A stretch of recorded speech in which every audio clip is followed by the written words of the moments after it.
பொருளாதார மையமாகவும் தமிழ்நாட்டின் தொழில் நகரமாக இருக்கக்கூடிய ஒரு மாவட்டம்னா கோயம்புத்தூர் தான். மேட்டுப்பாளையம், சூலூர், கவுண்டம்பாளையம், கோவை வடக்கு, தொண்டாமுத்தூர், கோவை தெற்கு, சிங்காநல்லூர், பொள்ளாச்சி, கிணத்துக்கடவு, வால்பாறை இந்த 10 சட்டமன்ற தொகுதியிலையும் திமுக ஒரு இடங்களில் கூட வெற்றி பெறல. கோயம்புத்தூரில் நம்ம பெரிய அளவுக்கு கால் பதிக்க முடியல அப்படின்றப்போ இந்த பொள்ளாச்சி வழக்கு கை கொடுக்க நமக்கு அப்படின்ற மாதிரி திமுக ஒரு கணக்கு போட்டாங்க. ஆனால் பொள்ளாச்சி பாலியல் வன்கொடுமை விவகாரம் எந்த விதத்திலையும் சட்டமன்ற தேர்தல் முடிவுகளை 10 ஆண்டு காலம் ஆட்சி கட்டில் வர முடியாமல் இருந்ததுக்கு 2 முக்கியமான விஷயம் தான். ஒன்று மின்வெட்டு, இன்னொன்று கட்சியில் கூடிய நிர்வாகியை பார்ப்பதற்கே சில பல தடைகளை தாண்டி தான் போனோம். அதுக்கப்புறம் அவங்களுக்கான தீர்வு வந்து சேர்வதற்கு கடந்த 4 ஆண்டுகளில் பல்வேறு திட்டங்களை, பல்வேறு மக்கள் நல திட்டங்களில் செயல்பாடுகளை வந்துட்டு கோவையை மையமாக வச்சு முதலமைச்சர் மு க ஸ்டாலின் தொடர்ச்சியாக அறிவிச்சுட்டு வந்தார். டிஎன் டாக்ஸ் நேயர்களுக்கு வணக்கம். நான் உங்கள் அரவிந்த்குமார். தேர்தல் கள நிலவரம் தொடர்பான வீடியோக்களை தொடர்ச்சியாக நாம் இந்த டிஎன் டாக்ஸில் பார்த்துட்டு வரோம். அந்த வகையில் இன்றைக்கி நாம் பார்க்க இருக்கிற மாவட்டம் கோயம்புத்தூர்.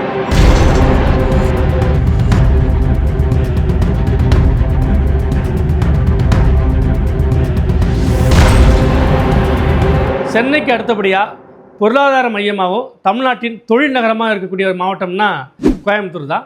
கடந்த 2024 தேர்தலில் கோயம்புத்தூர் மாவட்டத்தில் இருக்கக்கூடிய 10 சட்டமன்ற தொகுதிகள், அதாவது மேட்டுப்பாளையம், சூலூர், கவுண்டம்பாளையம், கோவை வடக்கு, தொண்டாமுத்தூர், கோவை தெற்கு, சிங்காநல்லூர், பொள்ளாச்சி, கிணத்துக்கடவு, வால்பாறை இந்த 10 சட்டமன்ற தொகுதியிலையும் திமுக ஒரு இடங்களில் கூட வெற்றி பெறல.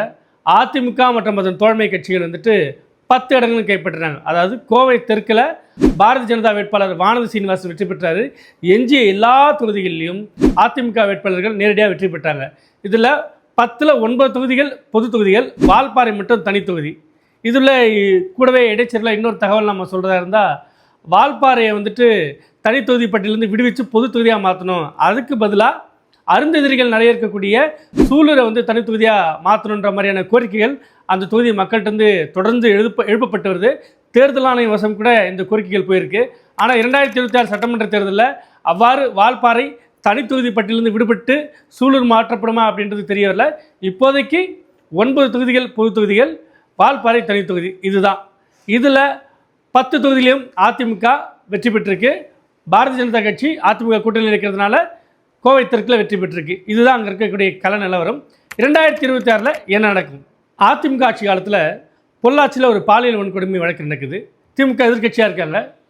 மு க ஸ்டாலின், கனிமொழி அப்படின்னு சொல்லிட்டு ஒட்டுமொத்தமாக திமுக இருக்கக்கூடிய அத்தனை நிர்வாகிகளும் களத்தில் இறங்கி பொள்ளாச்சி விவகாரத்தை மிக முக்கியமான ஒரு பேசு பொருளாக பேசினாங்க. நாங்கள் ஆட்சிக்கு வந்ததும் பொள்ளாச்சி விவகாரத்தில் உண்மை குற்றவாளிகளுக்கு தண்டனை வாங்கி தருவோம்லாம் பேசினாங்க. சமீபத்தில் பொள்ளாச்சி வழக்கில் தீர்ப்பு வந்துருச்சு. ஆனால் கோயம்புத்தூரில் நம்ம பெரிய அளவுக்கு கால் பதிக்க முடியல அப்படின்றப்போ இந்த பொள்ளாச்சி வழக்கு கை கொடுக்க நமக்கு, நாம் சட்டமன்ற தேர்தலில் குறைந்தபட்சம் 2-3 தொகுதியில் வெற்றி பெறுவோம், பொள்ளாச்சியிலாச்சும் நம்ம வெற்றி பெறுவோம் அப்படின்ற மாதிரி திமுக ஒரு கணக்கு போட்டாங்க. ஆனால் பொள்ளாச்சி பாலியல் வன்கொடுமை விவகாரம் எந்த விதத்திலையும் சட்டமன்ற தேர்தல் முடிவுகளை பாதிக்கவே இல்லைன்றதான் கள உண்மை.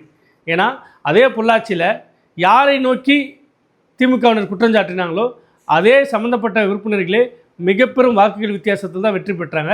அதை மக்கள் வந்துட்டு சட்டம் ஒழுங்கு பிரச்சனை தனியாகவும் கட்சி வாக்குகள் என்று வரும்போது தனியாகவும் பார்க்கக்கூடிய அந்த மனோநிலையை தான் நம்ம பொள்ளாச்சி வழக்கிலிருந்து, கோயம்புத்தூர் சம்பவத்திலேருந்து நம்மளால் புரிஞ்சிக்க முடியுது.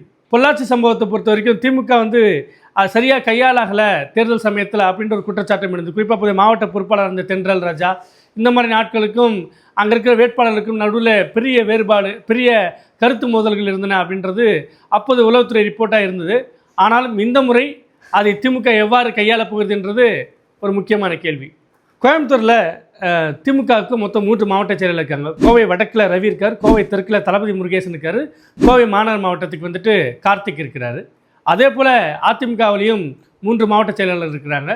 கோவை மாநகர் மாவட்டத்துக்கு அம்மன் அர்ஜுனன் இருக்கார், கோவை புறநகர் வடக்கில் வந்துட்டு பிஆர்ஜி அருண்குமாரும், கோவை புறநகர் தெற்கில் வந்துட்டு முன்னாள் அமைச்சர் எஸ்பி வேலுமணியும் மாவட்ட செயலாளர் இருக்கிறாங்க. கோயம்புத்தூரை பொறுத்த வரைக்கும் 4 முக்கிய சமுதாயங்கள் வந்துட்டு வெற்றியை தீர்மானிக்கக்கூடிய இடத்துல இருக்காங்க. ஒன்று கொங்கு மண்டலத்துக்கே உரிய கவுண்டர் இனத்தை சேர்ந்தவங்க அதிகமாக இருக்காங்க. அடுத்தபடியாக நாயுடு வாக்குகள் அங்கே முக்கியமாக இருக்குது. அதுக்குள்ளேயே கம்மவார், பலிஜா, 24 மணி தெலுங்கு செட்டியார் அப்படின்ற மாதிரியான உட்பிரிவுகள் நிறைய இருந்தாலும் அடிப்படையில் அவங்க தெலுங்கு வாக்குகளை நம்ம புரிஞ்சிக்கலாம். 3வது இடத்துல வந்துட்டு அருந்ததியர் இருக்கிறாங்க. 4வது இடத்துல இஸ்லாமிய சகோதரர் இருக்கிறாங்க. இப்போ புதுசாக 5வதாக ஒரு இனம் சேர்ந்திருக்கு, வட இந்தியர்கள். கோவை தெற்கில் வானதி சீனிவாசன் கிட்டத்தட்ட ஒரு 35,000 வாக்குகள் வட இந்திய வாக்குகள் மட்டும் அப்படியே சிந்தாமல் சிதறாமல் அள்ளி இருக்கிறாங்க.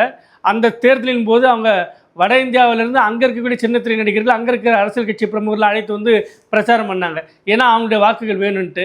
ஒட்டுமொத்தமாக அந்த வட இந்தியர்களுடைய வாக்குகள் நேரடியாக பாஜக வேட்பாளர் வானதி சீனிவாசனா இல்லை வேறு யார் நிறுத்தினாலும் கூட அவங்களுக்கு மட்டும்தான் போகும். இப்படிப்பட்ட ஒரு ஏற்பாடு அங்கே நடந்துகிட்டு இருக்கு. இதுதான் கோவை தெற்கில் வானதி சீனிவாசன் வெற்றி பெறுவதற்கு மிக முக்கிய காரணம். அதே போல் இஸ்லாமியர் வாக்குகள் வந்துட்டு கன்சால்டேட்டாக ஒரே பகுதியில் தொடர்ச்சியாக இருந்தது. 2014 தொகுதி மறுசீரமைப்புக்கு முன்னாடி பார்த்தீங்கன்னா கோவை கிழக்கு, கோவை மேற்குன்ட்டு 2 தொகுதியில் இருந்தது. அந்த தொகுதியோடைய வரைபடத்தின்படி இஸ்லாமியர் வாக்குகள் 75,000, 80,000 மாதிரி மொத்தமாக ஒரு தொகுதிக்குள்ளேயே போயிட்டு அவங்க வாக்கு செலுத்தக்கூடிய இடத்துல இருந்தாங்க. அந்த தொகுதி மறுசீரமைப்பில் என்ன பண்ணிட்டாங்கன்னா, ஒரே வீதியில் இருந்தாலும் ஒரு வீதியின் முனையில் இருக்கிறவங்க வேறொரு தொகுதியிலையும், இந்த வீதியோட தொடக்கத்தில் இருக்கிறவங்க வேறொரு தொகுதிக்குள்ளே வர மாதிரி அங்கே தொகுதி மறுசீரமைப்பு பண்ணிட்டாங்க. இப்போ இஸ்லாமியர்கள் கோவை வடக்கு, கோவை தெற்கு இந்த மாதிரி பிரிஞ்சிருக்கும் போது அவங்க ஒட்டுமொத்தமாக தாங்கள் யாருக்கு வாக்களிக்க நினைச்சாலும் அவங்கள வெற்றி பெற செய்யக்கூடிய இடத்துல முடியாது. ஏன்னா தொகுதி மாறி இருக்கிறதுனால இஸ்லாமியர் வாக்குகள் தொகுதி மறுசீரமைப்பில் பிரிக்கப்பட்டிருக்கின்றதா உண்மை. 2021 தேர்தலில் 10 தொகுதிகளில் ஒரு தொகுதியில் கூட கோவையில் நம்மளால் வெல்ல முடியல அப்படின்ற ஒரு ஆதங்கம் திமுக தலைமைக்கு இருந்தது. அதனாலேயே கடந்த 4 ஆண்டுகளில் பல்வேறு திட்டங்களை, பல்வேறு மக்கள் நல திட்டங்களில் செயல்பாடுகளை வந்துட்டு கோவையை மையமாக வச்சு முதலமைச்சர் மு க ஸ்டாலின் தொடர்ச்சியாக அறிவிச்சிட்டு வந்தார்.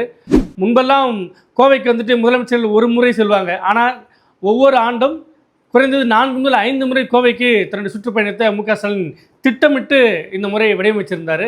அதனால் கடந்த 4 ஆண்டுகளில் ஒரு 20 முறையாச்சும் அரசு பணிகளுக்காக, மக்கள் நல திட்டங்களுக்காக கோவைக்கு முதலமைச்சர் மு க ஸ்டாலின் சென்று வந்திருக்கார். இவை வாக்குகளாக மாறுமா, எந்த அளவுக்கு பெனட்ரேஷன் இருக்கும் அப்படின்றத 2026 நம்மளால் பார்க்க முடியும் நம்புகிறேன். ஏன் 10 தொகுதிகளில் ஒரு தொகுதியில் கூட திமுகவில் வெற்றி பெற முடியல அப்படின்னு ஒரு முக்கியமான கேள்வி இருக்கு இல்லையா? கடந்த 20 ஆண்டுகளாக சுதந்திரத்துக்கு பிறகே கோவையில் வந்துட்டு பல்வேறு தொழில் முயற்சிகள் நடந்தன. 1975க்கு பிறகு அந்த இடத்துல இன்னொரு மறுமலர்ச்சி நடந்தது. அதன் பிறகு 1991 மன்மோகன் சிங் கொண்டு வந்த அந்த தாராளமயமாக்கல் கொள்கைக்கு பிறகு நிறைய முதலீடுகளும் கிடைக்கப்பட்டது. அதனால் மிக விரைவாக தொழில் போட்டியில் வளர்ந்த ஒரு மாவட்டம்னு பார்த்தீங்கன்னா கொங்கு மண்டலம் சொல்லலாம். 2000க்கு பிறகு இன்னும் அதிகப்படியான, ரொம்பவே, அதாவது ஏற்கனவே அங்கே வந்துட்டு மோட்டார் உதிரி பாகங்கள், கிரைண்டர் உதிரி பாகங்கள் அப்படின்ட்டு நிறைய ஆலைகள் சின்னதாக பெருசுமாக நிறைய இருக்கும். கடந்த 25 ஆண்டுகளில் அதோடைய அளவு வந்துட்டு பன்மடங்காக பெருகியிருக்கு. ஆனால் இந்த 25 ஆண்டுகளில் அந்த பன்மடங்காக பெருகிய ஆலைகளுக்கு ஏற்ற மின்சார பிரச்சனை, அப்புறம் நில சிக்கல்கள், அப்புறம் உரிமையாளர்களிடம் கட்சி அந்த ஆலை நடத்துகிட்டும் கட்சிக்காரர்கிட்ட இருக்கக்கூடிய அந்த உறவு, இந்த 3 விஷயத்துலையும் திமுக ஏதோ ஒரு இடத்துல கோட்டை விட்டுருக்குன்னே நம்ம சொல்லலாம். ஏன்னா திமுக 10 ஆண்டு காலம் ஆட்சி கட்டில் வர முடியாமல் இருந்ததுக்கு அதற்கு முந்தைய ஆட்சி காலத்தில் நடந்த 2 முக்கியமான விஷயம் தான். ஒன்று மின்வெட்டு, இன்னொன்று நில ஆக்கிரமிப்பு புகார். இதில் மின்வெட்டு ஒட்டுமொத்தமாகவே கோவை மாவட்டத்தில் இன்றளவும் அவங்களுடைய மைண்டுக்குள்ளே இருந்துகிட்டே தான் இருக்குது. இப்போ கூட பார்த்திங்கன்னா பல்வேறு தொழில் மையங்கள் இருக்கக்கூடிய இந்த கோவை வடக்கு, கோவை தெற்கு இந்த இடத்துலையும் சிங்காநல்லூர் மாதிரியான பகுதியிலையும் பார்த்திங்கன்னா ரொம்பவே, ஏன்னா அந்த இடத்துல மில் தொழிற்சாலைகள் இருக்குது, சிறு குறு ஆலைகள் இருக்குது. இவங்க அத்தனை பேருக்குமே 24 மணி நேரம் தடையில்லாத மின்சாரம் தேவைப்படக்கூடிய ஒரு நிலையில் இருக்காங்க. ஆனால் இன்றைய காலகட்டத்திலையும் அவங்க மின்வெட்டு பிரச்சனைகளை எதிர்கொண்டு தான் இருக்கிறாங்க. அதனால் ஒவ்வொரு முறையும் அவங்க வாக்களிக்க போகும்போதும் மின்வெட்டு பிரச்சனைக்கு ஒரு மிக முக்கியமான ஒரு தீர்வை எதிர்நோக்கி தான் அவங்க வாக்குகளை செலுத்துகிறாங்க. அதே போல் திமுக நிர்வாகிகிட்ட இருக்கக்கூடிய ஒரு சிக்கல் என்ன அப்படின்னு பார்த்தீங்கன்னா, நேரடியாக அவங்க மக்கள்கிட்ட இறங்கி பழகிறதுல இருக்கக்கூடிய அந்த விலகல் தன்மை. பொங்கலூர் பழனிசாமி காலத்தில் பார்த்திங்கன்னா கிட்டத்தட்ட ஒரு நிலச்சுவார்ந்தார் மாதிரி தான் இருப்பாங்க. அவரை நெருங்கி மக்களால் பழகி தன்னுடைய குறைகளை, கோரிக்கைகளை சொல்ல முடியாது. ஆனால் அதிமுக மாற்றாக என்ன பண்ணாங்க அப்படின்னா, நேரடியாக ஒரு தொகுதிக்குள்ளே, இப்போ நீங்கள் தொண்டாமுத்தூர் தொகுதியில் போனீங்கன்னா ஒரு எஸ்பி வேலுமணி இருக்கார் அப்படின்னா யார் வேண்டுமானாலும் எப்போது வேண்டுமானாலும் போய் எளிதில் பார்க்கக்கூடிய ஒரு நிலைமையை நம்மளால் அங்கே பார்க்க முடியும். இந்த வித்தியாசம் இருக்குது இல்லையா, எளிதில் அணுகக்கூடிய ஒரு பாங்கு. அங்கே இருக்கிற அத்தனை பேருமே தொழில்துறை சார்ந்தவங்களாக இருக்கிறாங்க சிந்தனை அளவில். அப்போ அவங்களுக்கு உடனடியாக தீர்வுகள் தான் தேவைப்படும். ஒரு நபரை, ஒரு கட்சியில் இருக்கக்கூடிய நிர்வாகியை பார்ப்பதற்கே சில பல தடைகளை தாண்டி தான் போகணும். அதுக்கப்புறம் அவங்களுக்கான தீர்வு வந்து சேர்வதற்கு காலதாமதமாகணும் போது அவங்க எது எளிதில் நமக்கு கிடைக்குதுன்னு பார்த்தீங்கன்னா அதிமுகவினரை அணுகுவதற்கு ரொம்ப எளிமையாக இருக்குன்ற மாதிரி தான் அவங்களோட நிலைப்பாடு இருக்குது. இது கல யதார்த்தம். எந்த விதத்திலையும் எந்த கட்சியும் உயர்த்தி தாழ்த்தி பேச வேண்டிய தேவையில்லை. ஆனால் அந்த இருக்கக்கூடிய, அந்த மாவட்டத்தில் இருக்கக்கூடிய, அந்த தொகுதியில் இருக்கக்கூடிய மக்களுடைய மனநிலையை தான் நாம் பிரதிபலிக்கிறோம். சட்டமன்ற தொகுதியில் 10லையும் இழந்த திமுக மக்களவை தேர்தலில் 2024 மக்களவை தேர்தலில் 2 தொகுதியிலையும் கோவை மாவட்டத்தில் கூடிய 2 தொகுதியிலையும் ஜெயிச்சிருக்காங்க. அப்போது தேர்தல் என்று வரும்போது யார் தங்களுக்கு தேவையென்ற ஒரு தெளிவு அந்த மாவட்ட மக்களுக்கு இருக்குது. நாடு முழுக்கும் பாஜக பிரதமர் அலை வீசிய போது தமிழ்நாட்டுக்குள்ளே திமுக மற்றும் தோழமை கட்சிகளுடைய தலைமை இருந்தால் போதுன்ட்டு அப்படி நினச்சிருக்காங்க. ஆனால் சட்டமன்ற தேர்தல் என்று வரும்போது யாரை தங்களால் எளிதில் அணுக முடியும், யாரை பார்த்தா தங்களுக்கு தீர்வு கிடைக்கும் அப்படின்ற மாதிரி நம்புகிறாங்களோ அவங்கள தேர்ந்தெடுக்கிறாங்க. இதுதான் அடிப்படை புரிதல். அங்கே இருக்கிற மக்களுடைய மனநிலை ஒன்று சாதியை சார்ந்த பார்வையில் அணுகினாலும் சரி, இல்லை தொழில்துறை சார்ந்து அணுகினாலும் சரி, எளிதில் அணுகக்கூடிய பாங்குன்றது ரொம்பவே முக்கியமானது. இப்போ திமுகவில் 8 மண்டல பொறுப்பாளர்கள் போட்டிருக்காங்க. அதில் கொங்கு மண்டலத்தை செந்தில் பாலாஜி பிடிச்சிருக்காங்க. ஏன்னா அவர் அதிமுகவிலிருந்து வந்தவர், கரூர் மாவட்டத்தை சேர்ந்தவர், கிட்டத்தட்ட கொங்கு மண்டலத்தின் அத்தனை நெளிவு சுழிவுகளையும் தெரிந்தவர்ன்றதுனால அவருக்கு ஒரு முக்கியத்துவம் கொடுத்துருக்குறாங்க.